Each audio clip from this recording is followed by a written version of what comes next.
Assalamualaikum and very good morning everyone. Okay, today we will learn on management of cultural diversity, which is we'll cover on topic 4.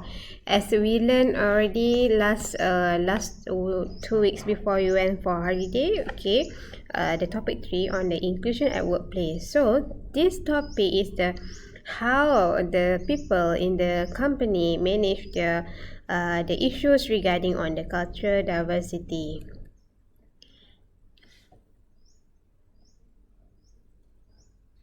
Okay, next, for this topic, you will explain the concept of cultural diversity and workforce diversity in tourism and hospitality industry.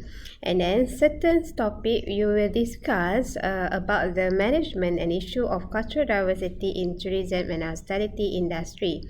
And then it will give the how you elaborate the impact on cultural diversity in tourism and hospitality industry. Okay, here is the 3 challenges of cultural diversity. Of course, number 1 is about communications. Number 2 is the discrimination issue. Okay, and then the last one is the training challenge. Okay, so I will cover for these 3 challenges. So what is a communication challenge? Okay, I'm sure everybody have a different style of communications. Okay, even every culture communication style is a language used. Okay, across culture, some words and phrases are used in different way. Okay, for example, in certain country English language, the meaning of yes, they have a variety. Okay, some maybe interpret is maybe, or I will consider it, or to definitely so, with many shades in between. Okay, because yes, sometimes when you anggo, okay, you have a different understanding. Okay, so in this communication challenge is the way you communicate is affected by the culture you were brought up in. Okay, for example, you are from the northern side, of course the culture is different from the east coast side. Okay, in terms of the way how you take a breakfast, the communication is different. Even you say a breakfast, some people they take a light breakfast, some people they take a heavy breakfast. It's also communication on how you differentiate the breakfast meaning. Okay, so different cultures have developed their own language as a part of their heritage. Okay, people are comfortable communicating in their own language where have to work hard to learn new language. When you go to the new place, of course you will learn a new language from the place itself. Okay, for example, you study in a PTSS, okay, which is on another part. Even in the Perlis, if I'm not mistaken, okay, in Perlis they have a different language, different area. For example, in Arau, people they communicate use a language dialect by Arau may differ from the people who live in Kuala Perlis. Betul tak? If you can see that, if you realize that. Okay, so different culture have a different mindset of people, because different cultures are different. The language, the sign. Okay, sign, for example, you say okay, certain people interpret okay means okay, but certain country interpret this symbol as a insult maksudnya lucah. Okay, so signs and symbol are also different. Different culture have a different meanings of words, behavior and gesture. Okay, so in effective communication means when you interpret the language, you interpret the signage, you interpret the symbol, okay, will result in confused. Okay, buat you confused, lack of teamwork and lack of moral. Okay, sebab you tak faham people. So age, gender and culture influence the message sent. Okay, especially when we said gender differences. antara women and males. Okay, of course they have a different way of interpretations of the message. Okay, lelaki cakap macam ni, perempuan cakap macam ni, so they have a different world. Okay, so this will lead to barriers to communication as a factor yang block of significant destroy successful communication. That's why you need to learn and understand, and then you need to listen. Because communication barriers may be temporary, okay, sementara, and it can be overcome when you understand. So to overcome this, you need awareness. Of course, you need awareness to understand this difference of communication. Recognition in the first step, informing ways to overcome the barriers. Okay, so what are the barriers? Barriers number one, language. Okay, the largest obstacle for global communication is the use different language. Okay, you bayangkanlah, for example, in Malaysia, they have a different dialect ikut different state. Okay, the accent maksudnya sebutan, the dialects. Okay, not clear speech. That's why you cannot use jargon and slang. Jargon and slang means terms yang digunakan dalam industri. Contohnya kita in hospitality industry, when we say guest, tetamu, tapi ada setengah industri lain guest dia ingat benda lain lah. So benda yang kita dah biasa, mise en place. So all the terms yang digunakan in the industry depends on the community itself. Okay, so dia akan menyebabkan ineffective communications. Number two, virtual work. Okay, virtual work, this is the barriers. Virtual work makes the people become isolated team members. Maksudnya, kalau orang yang tak faham tu, dia akan menyendiri. Dia tak masuk dalam gang. Okay, to socialize for the face-to-face interaction, and then creating a lack of clarity. Maksudnya tak faham, tak jelas. So you cannot communicate. And then number three, the barriers is about because of the emotion. Okay, this is a halangan yang affected on your a way to communicate with people. For example, you are angry based on the emotion. Okay, that's why you cannot speak with the people yang opposite with you, different opinions. So dia akan ada, bila different opinion, it will lead to the emotion. So rationalize your emotion, then you can clear verbally express yourself. Okay, number four is the gender. Can be associated in the different style antara women and men. Okay, of course, this gender, two types of gender, will have a differentiation the way they communicate.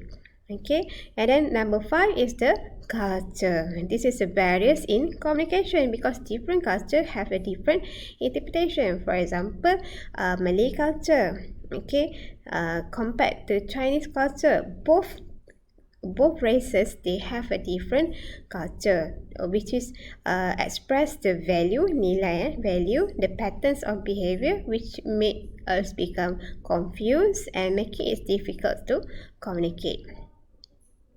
Okay, so four type of communication challenges in the management ataupun in multicultural organisation. Okay, sama ada number one, direct or versus indirect communication. Okay, if we say direct, communication style in Western are more direct. Dia tak ada berlapik, tak ada bersindung, and the meaning is seemingly obvious. Okay, contohnya you sebut direct communication, you say yes means yes, tapi kalau orang Melayu, yes dia ada yang berlapik. Sometimes you kata angguk, tapi you dalam hati berkata-kata no. So other culture tends to be more discreet. Discreet maksudnya yang berlapik, berselindung, terselindung. As a result, this communication between Westerners dengan Easterners can result in confusion. So bila confused, tak faham. Okay, tapi ada juga now because of knowledge, you belajar faham this Western cultures and Eastern culture. Okay, so these things can occur during face-to-face interaction when communication is virtual. Okay. So in the company, how employer diverse culture respond to one another. Contohnya, your company is an international company. Okay, so Western culture, the question might be, is opinion A or B more effective? Nampak tak? That is a very direct direct communication, obvious. Tapi, whereas in the non-Western culture, employee may have to imply or suggest a particular option without stating it directly. Sometimes dia kata macam ni, dia adalah ayat bunga-bunga dia, which is very not indirect. Okay, kalau kita buat A ni macam ni, kalau kita buat ni akan jadi macam ni. So kita tak tahu which one. That's why like in the question we cannot kita panggil double barrel means you tak boleh buat and or. Ada soalan tu ada perkataan and, ada or, tak boleh. Okay, so number 2, trouble with accents and fluency. Accents maksudnya sebutan, logat. Okay, cara ada how you pronounce is different. Okay, for example, even in English pun, if you can say, for example, American English and British English is different. American, for example, plant. Tapi kalau in English, British kita sebut plant, pokok. So accents, dialect pun berbeza. This sometimes can make us become frustration ataupun become confused. Okay, contohnya macam kat kitchen, kita bahasa British we say flour, tepung, tapi kalau Amerika disebut flour. Nampak tak? Makes us become confused. So this may become motivated, lepas tu less engaged sebab tak faham. Okay, and then number 3, different attitude.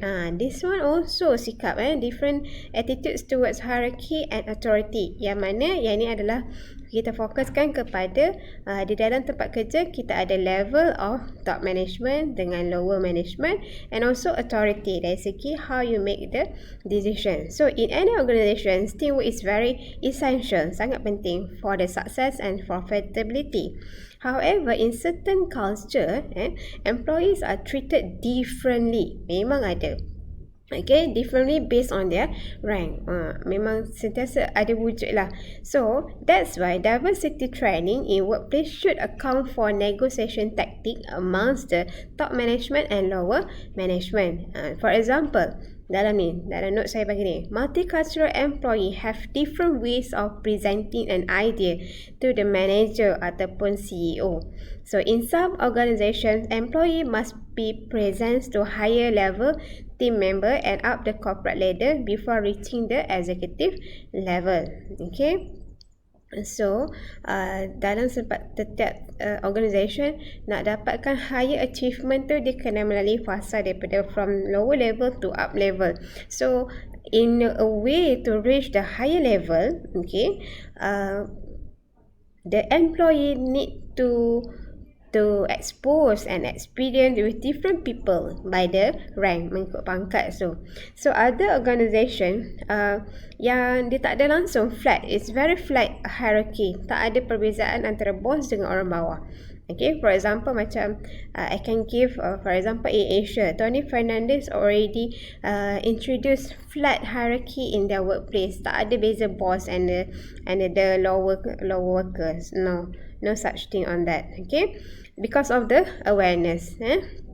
Okay, number 4, conflicting norm for decision making. Okay, kebiasaannya. Okay, it is not surprised that individual culture have their own way of reaching an agreement. Okay, and coming to an executive decision. Maksudnya, nak dapatkan satu keputusan dalam satu organisasi, you kena tengok on the culture itself. Okay, maksudnya ada setengah culture budaya di tempat kerja, they are very complicated to make a decision. Okay, contohnya macam Malaysia lah, for example. Now cases on COVID already raising. Okay, because of the culture, for the first lockdown, okay, everybody is scared. So on the first month, during the first month, we are very scared and we are very anxiety and staying at home safely. But when it comes to the second, third, and now already how many months already we are in the PKP modes, okay, PKPD, TEMCO, okay, the people becomes lali, normal, biasa. Even now, if the cases become increasing day by day until now, currently dah ada 400 plus cases, okay. But still no decision making has been done on that. Nampak tak? The executive of the decisions it takes it takes a different types of opinions, different people. Okay.